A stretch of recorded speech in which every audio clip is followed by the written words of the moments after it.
Yes, another game, another evening, another team failing to get to the target.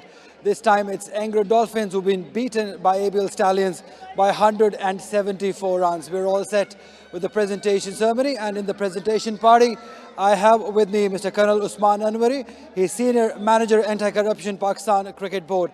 And with him is Mr. Mohammad Waqas, who's the authorized dealer of Inverix Solar Energy. A few awards to be given. First, I would request Mr. Mohammad Waqas. He will present the Inverix Solar Energy Energetic Batter of the Match Cash Award of PKR 50,000 to none other than Babar Azam. Mr. Waqas, please step forward.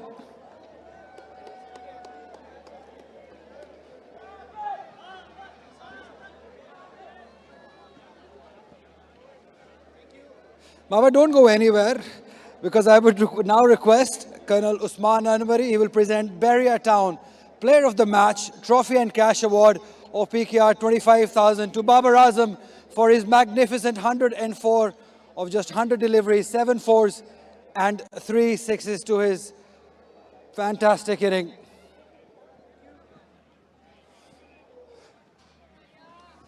Babar, well played. इतनी आसान pitch नहीं थी आपने, लेकिन दिखाया कि इस आसान पिच पे कैसे बैटिंग होती है. बिस्मिल्लाहिर्रहमानिर्रहीम.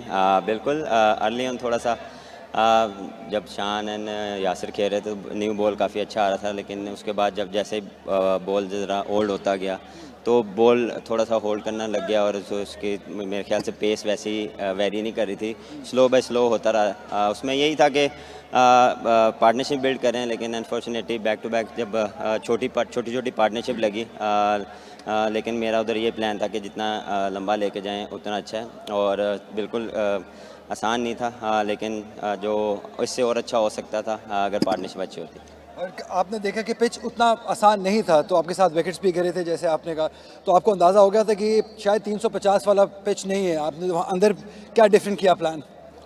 देखें 350 के लिए आपको ऊपर से टॉप ऑर्डर से दो अच्छी पार्टनरशिप लगती हैं, तो फिर आप 330 आप क्रॉस करते हैं. अदरवाइज़ आप 260 270 फर्स्ट टाइम की बात कर रहा हूँ, थोड़ा सा विकेट आपको वैसे अलाउ नहीं करता, आपको फ्रीली शॉट नहीं मारने नहीं अलाउ करता, तो उसमें थोड़ा सा आपको टाइम लेना पड़ता है, असेस करनी पड़ती है कंडीशन क्या रिक्वायर्ड है, टीम रिक्वायर्ड क्या है, और उसके बाद आपको जो है वो शॉट्स पिक करनी पड़ती हैं कि यहाँ पे कौन सी शॉट जो है वो खेली जाएगी.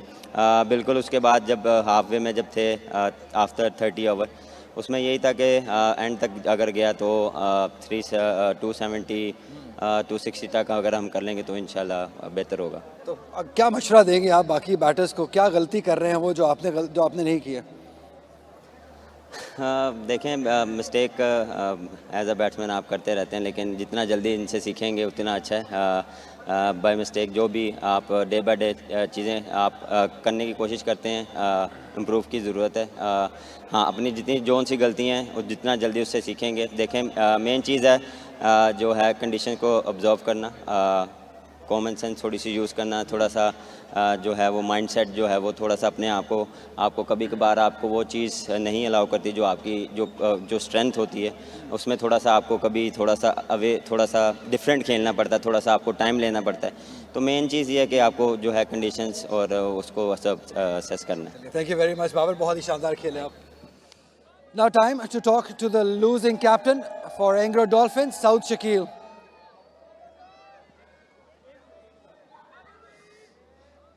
सो अभी बाबर ने कहा कि बैटर्स को ऐसे पिच पे कभी कभी कॉमन सेंस भी यूज़ करनी पड़ती है. आपको लगा कि मिस आउट हुए हैं आप वहाँ पे? हाँ जी बिल्कुल. हाँ, मेरा ख्याल है कि अच्छा शो नहीं था बैटर्स की तरफ से, और सम टाइम आपको एक्सेप्ट करना पड़ता है कि आप अच्छी क्रिकेट नहीं खेल रहे, और इस पर सोचना चाहिए, बैठना चाहिए. बिल्कुल. अब आप तीनों मैचेस हार गए हैं, और ये जो हार है 174 रन की बड़ी हार है. अब इससे कैसे निकलना है, क्या मैसेज होगा टीम के लिए? देखें एज अ प्लेयर आपके पास एज अ टीम ये चैलेंजेस होते हैं जो आपने ओवरकम करने होते हैं. मैं यही समझता हूँ कि 2 के हम 3 मैच हार गए यहाँ पे, लेकिन ये कि स्टिल हमारे पास अपॉर्चुनिटी है कि लास्ट मैच हम जीतें और स्टिल टॉप 4 में क्वालिफाई करें. तो आपके पास हमेशा चैलेंजेस रहते हैं, और वही अच्छी टीमें होती हैं और वही अच्छे प्लेयर्स होते हैं जो बाउंस बैक करना जानते हैं, और मुझे पूरी उम्मीद है कि हम बाउंस बैक करेंगे. और सब 272 इतना बड़ा टारगेट नहीं था चेस करने के लिए, लेकिन जिस तरह के शॉट्स हमने देखे आपके बैटर्स ने लगाए, क्या मैसेज था या उनके इंडिविजुअल थॉट प्रोसेस था ये? हाँ देखिए, ऐसा कोई मैसेज नहीं था। हम बात हमारी यही हो रही थी कि हमें 50 ओवर्स खेलने हैं यहाँ पे पूरे, और एज अ बैटिंग ग्रुप अगर हम 50 ओवर्स खेलेंगे तो ये टारगेट इजीली चेसेबल हो जाएगा। लेकिन ये कि थोड़ा सा अर्ली ऑन उनको विकेट्स भी मिल गया, थोड़ा सा शायद हम प्रेशर में चले गए। तो ये है कि ये सब चीज़ें चलती रहती हैं। इंपॉर्टेंट ये है कि हम किस तरह आखिरी मैच को देखते हैं, हम वहाँ किस तरह अच्छा खेलते हैं, तो वो हमारे लिए फ़िलहाल इंपॉर्टेंट है। चलिए, all the best for the last game that you have. Thanks very much. Now the winning captain for ABL Stallions, Mohammad Haris.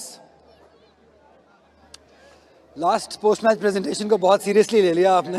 आज एक डिफरेंट हारिस नज़र आए अंदर। आप खुश हैं परफॉर्मेंस से? जी काफ़ी खुश हूँ। एक टीम को जिस तरह की परफॉर्मेंस चाहिए होती है कैप्टन को, तो अल्हम्दुलिल्लाह तीनों डिपार्टमेंट में उसी तरह रही। अच्छी परफॉर्मेंस आपकी रही, स्पेशली बैटर्स की अगर बात करें। पिच मुश्किल था बैट करने के लिए, लेकिन बाबर ने तो बहुत ही आसान कर दिया। वेल क्रेडिट दूंगा बाबर भाई को, उससे पहले शान भाई, यासर भाई को। जिस तरह उन दोनों ने खेला, उन्होंने हमें एक प्लेटफॉर्म सेट करके दिया। और फिर जब मैं पिच में अंदर गया तो उस तरह का बैट पे बल्ले पे बॉल नहीं आ रहा था, तो बाबर भाई को क्रेडिट जाता है कि जिस तरह उन्होंने फिनिश किया। हमें तो लग रहा था कि 220 230 गुड स्कोर, लेकिन अल्हम्दुलिल्लाह उसकी वजह से तो 70 पे चला गया। जब आप डिफेंड करने आए तो जहादात का जिक्र करना होगा यहाँ पे कि जिस तरीके से उन्होंने नए बॉल से बॉल किया, ऐसे लग रहा था कि अपनी ज़िंदगी की बेहतरीन बॉलिंग कर रहे हैं वो। जी बिल्कुल, पिच पे घास मौजूद था तभी मैंने उसको पहला ओवर भी दिया। मुझे लग रहा है जहां आज विकेट से उसको हेल्प मिलेगी, और अल्हम्दुलिल्लाह वैसे हुआ है। और जिस तरह उसने डिसिप्लिन बॉलिंग की है तो काफ़ी खुशी हुई है कि पिछले तीनों मैचों में अल्हम्दुलिल्लाह वो काफ़ी अच्छी बॉलिंग कर रहा है। चलिए, thank you very much and all the best for the remaining game. Thank you. Right, that was the captain of the winning team. That is all we have from the presentation ceremony.